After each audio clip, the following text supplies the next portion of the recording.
Aktivačnú činnosť v okrese Stará Ľubovňa realizovalo 696 uchádzačov o zamestnanie. Môžu ju vykonávať iba tí, ktorí sú poberateľmi dávok hmotnej núdzi. Ak odpracujú najmenej 10 hodín týždenne a 40 hodín mesačne, prilepšia si o 1900 korún. Postup je taký, že my každý mesiac dáme starostom zoznamy uchádzačov o zamestnanie, ktorí sú poberateľmi dávky hmotnej núdze, a starosta si môže z tohto zoznamu vybrať tých, ktorých teoreticky by chcel na tých aktivačných prácach, ale samozrejme, že za tým starostom môže prísť aj ten nezamestnaný a požiadať ho, aby ho zaradil na tie aktivačné práce.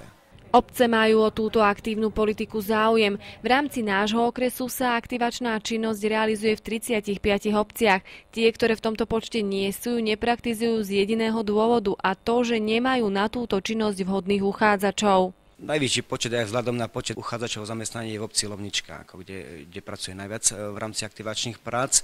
Potom je to mesto Stará Ľubovňa, mesto Podolinec, obec Jakubany, obec Šarišské a Stravie, a dalo by sa pokračovať ďalej.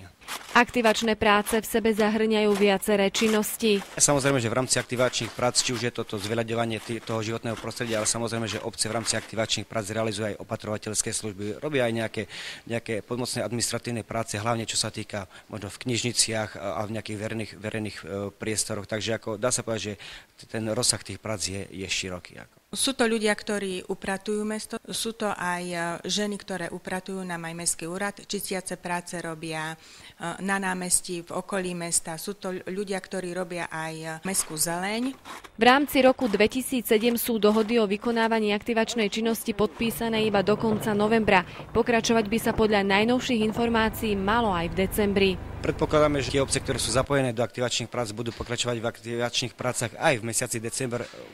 Samozrejme, že starostovia by mali zvážiť, či v týchto počtoch, ktoré boli cez letné mesiace alebo v rámci toho decembra, tie počty znižia. Teraz po dohode s úradom práce Stará Ľubovňa, tak má sa predĺžiť táto dohoda o 1 mesiac, čiže od 1. decembra znova do 31.12.2007.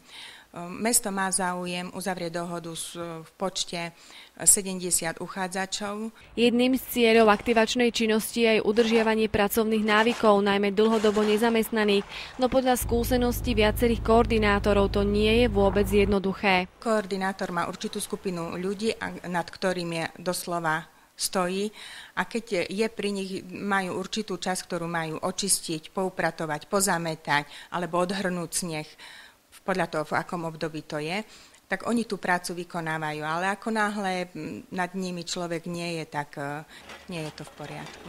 Ak pri 60 pracovníkoch odpracuje každý z nich v priemere 70 hodín mesačne, finančný prínos pre mesto je za jeden mesiac takmer 170 000 korún. Časť nákladov na aktivačné práce pokrýva aj príspevok z Európskeho sociálneho fondu, ktorý je možné použiť napríklad na úhradu časti nákladov či na ochranné pracovné prostriedky.